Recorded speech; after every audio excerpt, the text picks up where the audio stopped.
Megan from Savannahland 2. Today I'm sharing a process video of the card that I created for the Paper Smooches May Flowers Challenge. I want to encourage you to play along with our monthly challenges. It's super easy. Each month there's a theme. For example, this month it's flowers. You have almost an entire month, give or take a couple of days, to link up your creation, which can be any project: cards, tags, bookmarks, decor, 3D projects, banners, home stuff, anything. And you could win a $50 gift certificate to the Paper Smooches store. So create a project using at least one Paper Smooches stamp or die and enter to win. That is awesome. Like, if it was hard, I could understand. But this is so easy. Anyway, at the beginning of the month, you can also enter your project in both challenges, the monthly and guest design search. That's killing two birds with one stone. Okay, now that I've shared how to create a Paper Smooches project fit our challenges and that you can enter to have a chance to win a $50 gift certificate to the Paper Smooches store, let's get on to my card. I'm using the Paper Smooches Blossoming Bud stamp set, and right here I'm just stamping using StazOn ink. One of my tips that I have using StazOn, which is one of my favorite inks, is that I ink it up really well, like I'm talking really good, and then I press it down onto my paper, and then I flip my paper over and rub on the back to get a really good image transfer. Now, it probably would help if I used my Misty, but I didn't think about that until after the fact, so next time. Anyway, I'm also adding in a couple of other flowers just to fill the space, but then I decided that I didn't really like that and I'll probably end up cutting that part off. So I move on to my next phase of the card, and this paper is just regular basil, however you pronounce it, gray paper. It's not watercolor, but I'm going to be using Imagine Ink Potion number 9 and Versa Magic inks by Imagine to create a watercolor effect. And I love doing this with my inks. I think Ink Potion number 9 really helps the ink spread on the paper, even though it's not a watercolor texture or paper.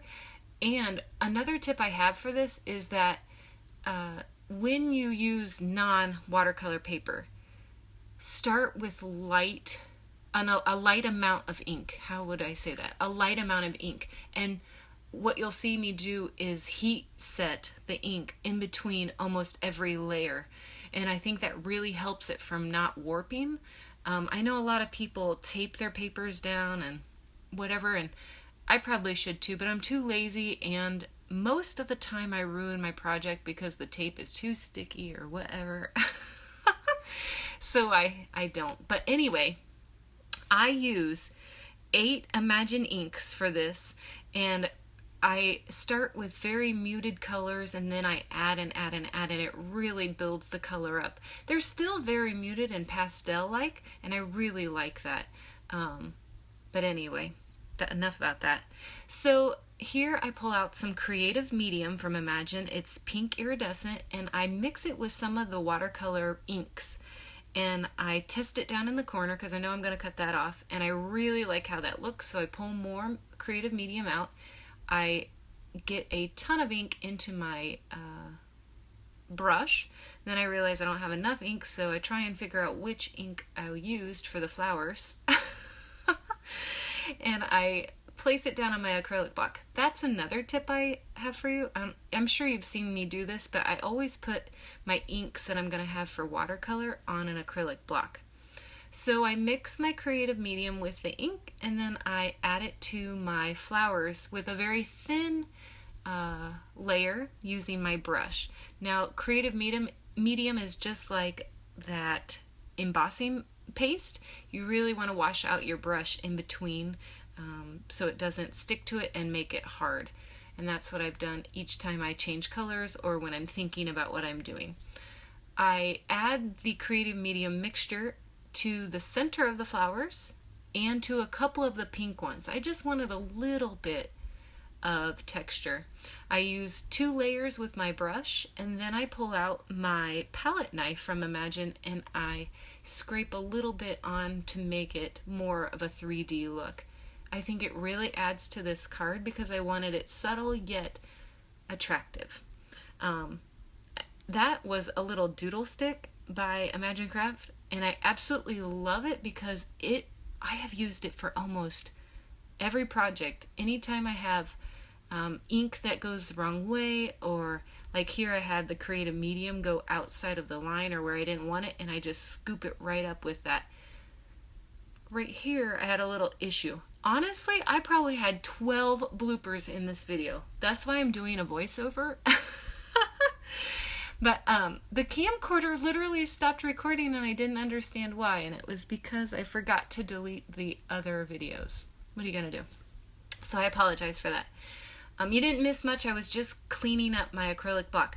Tip: all you have to do is use a baby wipe or a little bit of not salt and pepper, soapy water, and clean off your acrylic block. That creative medium and the inks come off really easy. So I attach my design. Also, real quick, I want to tell you, because this video is going to go quick after this, the creative medium and the watercolor inks dry really, really fast. I don't know if you noticed, but I bet in real time it was less than 3 minutes for the creative medium to dry because I used such a thin layer for the first 2 and then I layered it up. So that's why I could make this card so quick. I finally got out my Misty because I said to myself that I've worked so hard, had so many bloopers, I am not messing up this card by stamping wrong. So I got out the Misty and I inked it up.